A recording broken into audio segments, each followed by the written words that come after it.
നമ്മുടെ മുൻപിൽ കഴിഞ്ഞ കുറേ ദിവസങ്ങളായുള്ള വലിയൊരു വിഷയമാണല്ലോ ഇ ഡിയുടെ കൈക്കൂലി കേസ്. കൈക്കൂലി കേസിൽ ഇ ഡി നാണം കെട്ട് നിൽക്കുന്നത് നമുക്കറിയാം. ആ കേസിൽ കൂടുതൽ പരാതികളിൽ അന്വേഷണവുമായി വിജിലൻസ് മുന്നോട്ട് പോകുന്നു എന്നാണ് ഇപ്പോൾ നമുക്ക് മനസ്സിലാക്കുന്നത്. അതായത് രേഖാമൂലം പരാതി ലഭിച്ചിട്ടില്ല എങ്കിൽ പോലും ഫോണിൽ വിളിച്ചു പറഞ്ഞ പരാതികളിൽ പോലും ഇപ്പോൾ പ്രാഥമിക അന്വേഷണം നടത്താൻ തീരുമാനമെടുത്തിരിക്കുകയാണ്. ഏതായാലും തിയോഫിൻ നമ്മളോടൊപ്പം ചേരുകയാണ് കൊച്ചിയിൽ നിന്ന് വാർത്തയുടെ വിവരങ്ങളുമായി. നോക്കാം എന്താണ് വിജിലൻസിന്റെ നിലപാടെന്ന്. Theophin, good morning. ഇപ്പോൾ ഈ കൊല്ലത്തെ വ്യവസായിയിൽ നിന്ന് പണം വാങ്ങിയതുമായി ബന്ധപ്പെട്ട കേസിലെ അന്വേഷണം നമുക്കറിയാം. അത് വളരെ സജീവമായി മുന്നോട്ട് പോകുന്നു. അതോടൊപ്പം തന്നെ ഈ പരാതികൾ ലഭിക്കാതെ ഫോണിലടക്കം വിവരങ്ങൾ പങ്കുവച്ച കേസുകളിലും അന്വേഷണം നടത്താം എന്നതാണോ ഇപ്പോൾ വിജിലൻസിന്റെ തീരുമാനം? അതിൽ നിയമപ്രശ്നങ്ങളില്ല എന്നാണോ വിജിലൻസ് ഇപ്പോൾ പറയുന്നത്?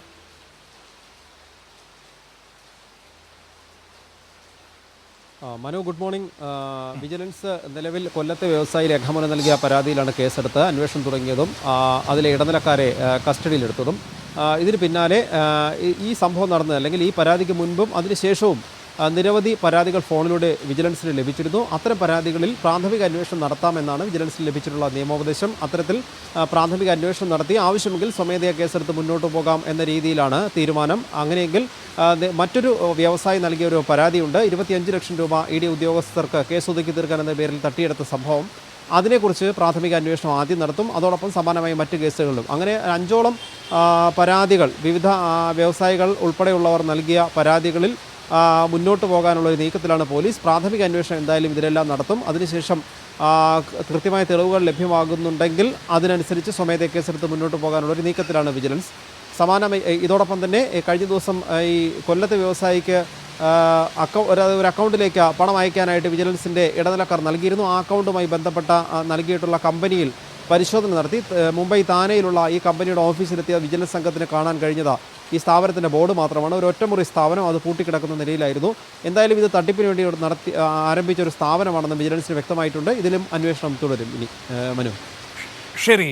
ഒപ്പം തന്നെ ആ വിഷയം അങ്ങനെ നിൽക്കുമ്പോൾ തന്നെ ഈ വളരെ പ്രധാനപ്പെട്ട മറ്റു ചില കാര്യങ്ങളിലേക്ക് കൂടി പോകണല്ലോ. ബോബി ചെമ്മണ്ണൂരിൻ്റെ കേസിൽ ഇപ്പോൾ പോലീസ് കുറ്റപത്രം സമർപ്പിച്ചിരിക്കുന്നു എന്നതാണല്ലോ തിയോഫിൻ നമ്മുടെ മുൻപിലേക്ക് എത്തുന്ന ഏറ്റവും പുതിയ വാർത്ത എന്ന് പറയുന്നത്.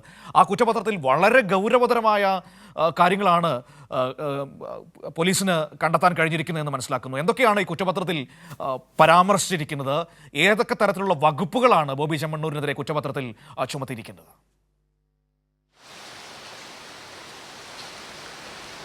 മനു, നടി നൽകിയ പരാതിയെ തുടർന്നാണ് കൊച്ചി സെൻട്രൽ പോലീസ് കേസെടുത്ത് അന്വേഷണം തുടങ്ങിയത്. ഇതിൽ ബോബി ചെമ്മണ്ണൂർ ജനുവരിയിലാണ് കേസെടുത്തത്. ഇതിൽ ബോബി ചെമ്മണ്ണൂർ നേരത്തെ അറസ്റ്റിലാവുകയും കോടതി പിന്നീട് ഇയാളെ ഉപാധികളോട് ജാമ്യത്തിൽ വിടുകയും ചെയ്തിരുന്നു. ഈ കേസിലാണ് ഇപ്പോൾ കുറ്റപത്രം സമർപ്പിച്ചിരിക്കുന്നത്. ഈ കുറ്റപത്രത്തിൽ വളരെ വിശദമായി തന്നെ പറയുന്നുണ്ട്. പതിവായി അല്ലെങ്കിൽ നിരന്തരമായി തന്നെ ലൈംഗിക ചുവയുള്ള ദ്വയാർത്ഥ പ്രയോഗങ്ങൾ നടത്തുന്ന ആളാണ് ബോബി ചെമ്മണ്ണൂർ എന്ന് പോലീസ് സൂചിപ്പിക്കുന്നുണ്ട്. കാരണം നടിയെ ഇയാൾ പലതവണ പിന്തുടർന്ന് ഇത്തരത്തിൽ ഈ ദ്വയാർത്ഥ പരാമർശങ്ങൾ നടത്തുകയും അതോടൊപ്പം തന്നെ പിന്തുടർന്ന് ശല്യപ്പെടുത്തുകയും ചെയ്തതായും റിപ്പോർട്ടിലുണ്ട്. അങ്ങനെ ലൈംഗിക അധിക്ഷേപം നടത്തിയതിനും ഒപ്പം പിന്തുടർന്ന് പതിവായി ശല്യം ചെയ്തതിനും ഉൾപ്പെടെ വകുപ്പുകൾ ചേർത്താണ് ഇപ്പോൾ കുറ്റപത്രം സമർപ്പിച്ചിരിക്കുന്നത്. അതോടൊപ്പം തന്നെ ഇയാൾ മറ്റ് പലർക്കുമെതിരെ സമൂഹ മാധ്യമങ്ങളിൽ ഉൾപ്പെടെ ഇത്തരത്തിൽ ലൈംഗിക ചൊവ്വയുള്ള ദ്വയാർത്ഥ പരാമർശങ്ങൾ നടത്തിയിരുന്നു. അതിനെക്കുറിച്ചുള്ള വിവരങ്ങൾ തേടിയിട്ടുണ്ട്. ഈ വീഡിയോകൾ പോലീസ് ശേഖരിച്ചിട്ടുണ്ട്. അങ്ങനെ ഇയാൾ നിരന്തരമായി ഇത്തരത്തിലുള്ള പരാമർശം നടത്തുന്ന ആളാണ് എന്നുകൂടി കുറ്റപത്രത്തിൽ സൂചിപ്പിച്ചിട്ടുണ്ട്. മനോ, ശരി. ഏതായാലും വളരെ ഗൗരവതരമായിട്ട് തന്നെയാണ് ആ കേസിനെ പോലീസ് കണ്ടിരിക്കുന്നത്. കുറ്റപത്രം സമർപ്പിച്ചിരിക്കുകയാണ്. ഏതായാലും ആ കേസും അതിൻ്റെ തുടർച്ചയിൽ അയാൾ അറസ്റ്റിലാകുന്നതൊക്കെ അന്ന് നമ്മൾ കണ്ടതാണ്. ജയിലിൽ കിടക്കുന്നതൊക്കെ നമ്മൾ കണ്ടതാണ്. അതുമായി ബന്ധപ്പെട്ട് വന്ന വിവാദങ്ങൾ, ചർച്ചകൾ, വാർത്തകളൊക്കെ നമ്മുടെ മുന്നിലുണ്ട്. ഏതായാലും കുറ്റപത്രം സമർപ്പിച്ചിരിക്കുന്നു വളരെ വേഗത്തിൽ തന്നെ എന്നത് ഏറെ പ്രധാനപ്പെട്ടത് തന്നെയാണ്. വിവരങ്ങളാണ് തിയോഫിൻ നമുക്ക് കൊച്ചിയിൽ നിന്ന് നൽകിയത്.